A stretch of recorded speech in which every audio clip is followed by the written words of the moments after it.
Langsa adalah sebuah kota kecil yang berada di sebelah timur Provinsi Aceh. Langsa dikenal sebagai kota kuliner dan kota perdagangan. Mayoritas penduduk kota Langsa adalah suku Aceh, Melayu, Jawa, Tionghoa, dan suku Batak. Kota Langsa yang kaya akan perbedaan etnis dan penduduknya tetap hidup damai serta memiliki toleransi agama yang kuat.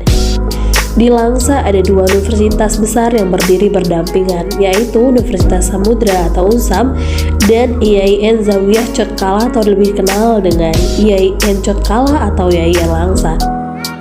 Sebagai sebuah lembaga pendidikan, bagaimana tanggapan para akademisinya terhadap RUU TPKS yang baru saja disahkan?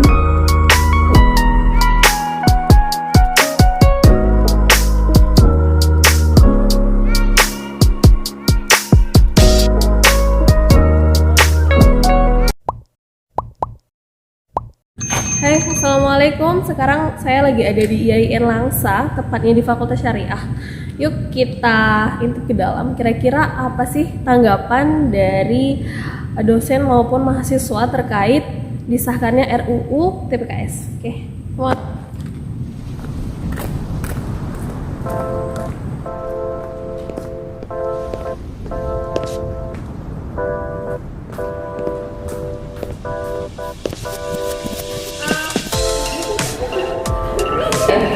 Namanya siapa? Indah Rizky. Semester 4. Fakultas Syariah, jurusan Hukum Pidana. Pernah dengar ya RUU TPKS? Pernah. Setuju nggak? Setuju sekali sih. Setuju sekali. Wah. Karena dia kan itu pengaturannya tentang pencegahan dan juga menghukum orang-orang yang melakukan tindak pidana seksual terhadap wanita, kan? Jadi itu bagus sekali sih untuk perempuan zaman sekarang itu, kan? Karena sekarang banyak kasus sekarang kan yang gimana ya, maksudnya si korbannya itu tidak mendapatkan keadilan yang pasti gitu. Tidak mendapatkan keadilan yang pasti. Oke. Itu aja. Thank you. Sebelumnya nama Pak Ustaz? Muhammad Alwin Abdillah. Muhammad Alwin Abdillah. Jadi langsung aja nih saya. Gimana tanggapan Ustaz terhadap RUU TPKS yang baru saja disahkan? Bagi saya RUU TPKS kalau dilihat dari segi dari segi maslahatnya ada ya, dari segi maslahatnya ada, manfaatnya juga ada bagi hak perempuan khususnya. Namun ya, kalau ditanya apakah saya setuju dengan RUU TPKS atau tidak, saya bisa mengatakan bahwa saya sedikit kurang setuju. Saya belum bisa dibilang saya kurang setuju dengan RUU TPKS. Kenapa? Karena masalahnya itu lebih kepada masalah al-khassah tuh. Sedangkan kan kita kalau ingin menetapkan hukum itu kan harus menimbang antara masalah ammah dan masalah khassah gitu. Nah, kenapa saya mengatakan tidak setuju dengan RUU TPKS? Karena yang pertama bahwa kekerasan verbal ini kan sifatnya cukup global ya, maksudnya kan. Jadi laki-laki itu tidak bisa memberikan tidak bisa berkata-kata kasar ataupun berkata-kata dengan nada yang tinggi. Nah, gitu.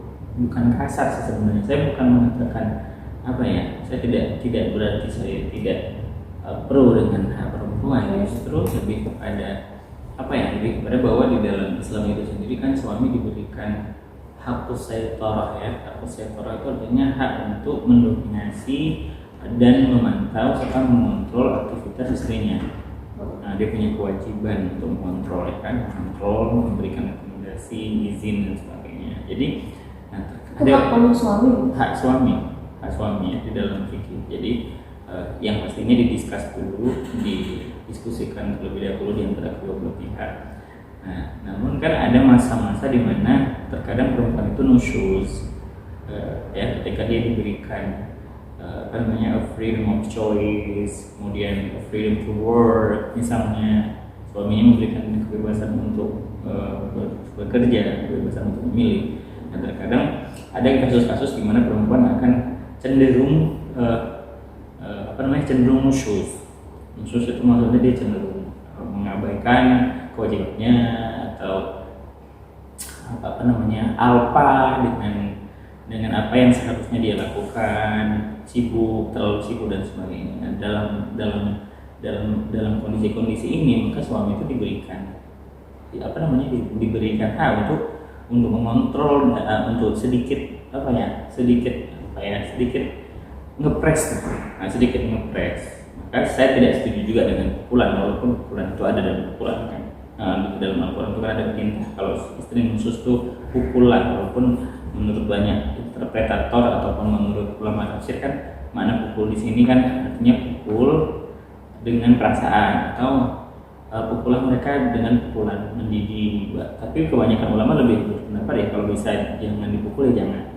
Nah, tapi itu intinya apa? Kalau kita lihat, kita simpulkan secara holistik dan secara keseluruhan bahwa ada tempat di mana laki-laki itu bisa sedikit ngepres istrinya.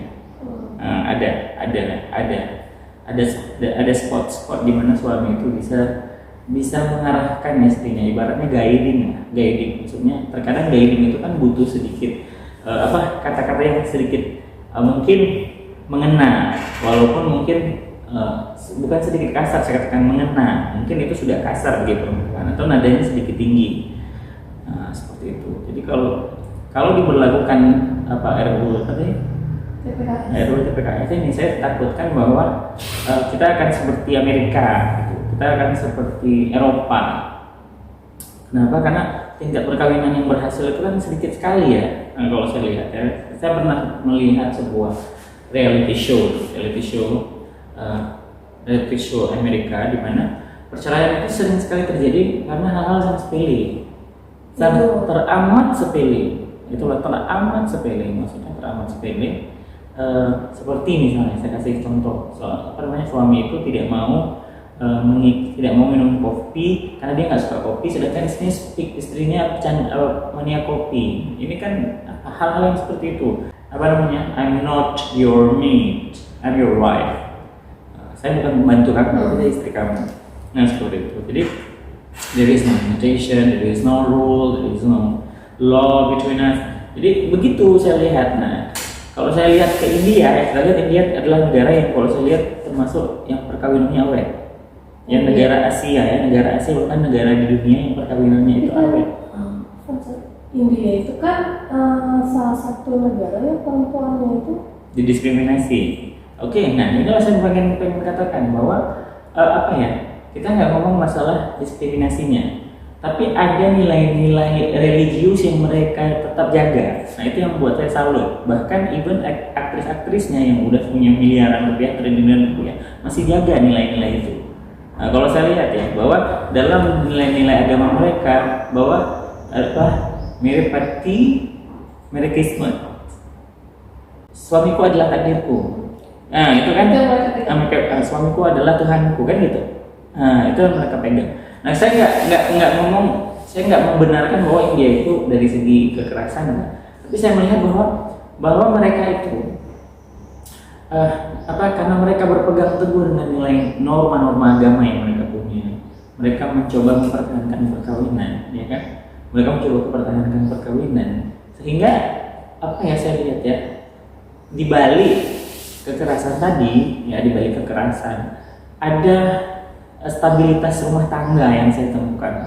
Ada role model. Itu yang saya lihat bahwa karena kan saya di sini kita bukan kekerasan fisik ya, kekerasan fisik saya murni setuju. Tapi ini kan kekerasan yang sifatnya verbal. Karena yang namanya laki-laki itu kan memang diciptakan seperti itu. Nah, diciptakan dengan metode kepemimpinan gitu. Nah, berapa banyak suami istri yang cerai juga ketika ditanya kenapa? Karena saya tidak menemukan sosok pemimpin. Apapun yang saya lakukan dibolehi. Saya kepengen, makanya itu jadi ini memang sudah naluri. Kalau saya sudah naluri insting manusia maksudnya. Ya laki-laki itu seperti itu. Gitu. Selagi memang tidak yang bagaimana seperti itu. Saya takutkan RUU TPKS ini sifatnya sangat mengakar ya, sehingga akhirnya suami itu they don't have any power again. Nah, gitu. Jadi kalau mereka nggak punya power, ya udahlah selesai gitu. Karena kan wanita itu diciptakan dengan karakteristiknya sendiri, laki-laki diciptakan dengan karakteristiknya sendiri, masing-masing punya tupoksi, hidup bersama untuk saling mengisi, kan begitu. Allah ngasih indikator kepada kita bahwa masing-masing mereka itu sebenarnya kalau hidup sendiri tuh rapuh kan gitu. Nah, gitu. Jadi kalau RUU TPKS ini saya khawatirkan ya,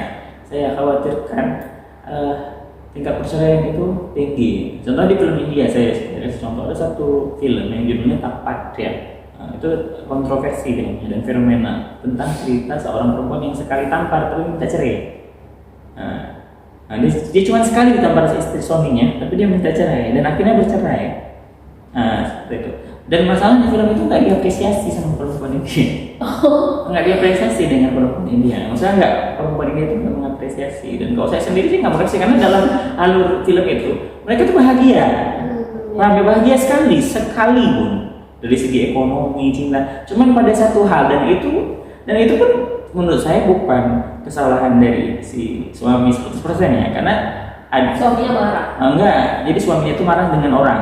Di film itu suaminya itu marah dengan orang dalam sebuah acara, dan mereka itu si istri yang nggak tahu apa-apa datang untuk melerai. Begitu, istri nggak melerai, nah akhirnya karena dia masih marah kan tertampar dan dia bercerai. Ini tidak diapresiasi. Seperti itu, tidak diapresiasi. Maksudnya saya gini, ya ada hal-hal di mana memang ketidakwajaran itu harus dihilangkan atau sesuatu yang sifatnya terlalu elastis itu harus dibatasi. Tapi kalau harus menerapkan RUU TPKS, saya takutkan bahwa akan lebih banyak lagi perceraian dan kita tahu bahwa rusaknya stabilitas masyarakat itu kan gara-gara perceraian awalnya. Otomatis ya, drugs, free sex, kemudian hubungan murid-murid yang nggak baik dengan gurunya, murid-murid yang bolos. Itu kalau kita coba interview, kita coba face to face, itu pasti ujung-ujungnya keluarga. Jadi Keluarga tidak harmonis. yang tidak seperti itu. Jadi ya, begitu. Jadi kalau saya lihat agak lebay gitu. Ketika seorang suami istri gitu kan dibentak orang, dia nggak ngelapor ke polisi, tapi hanya dibentak suami, itu pun nggak ada hal yang apa dari dirinya, kan itu kewajiban suami kan untuk mendidik istrinya. Nah terus harus dipidanakan, it doesn't make sense.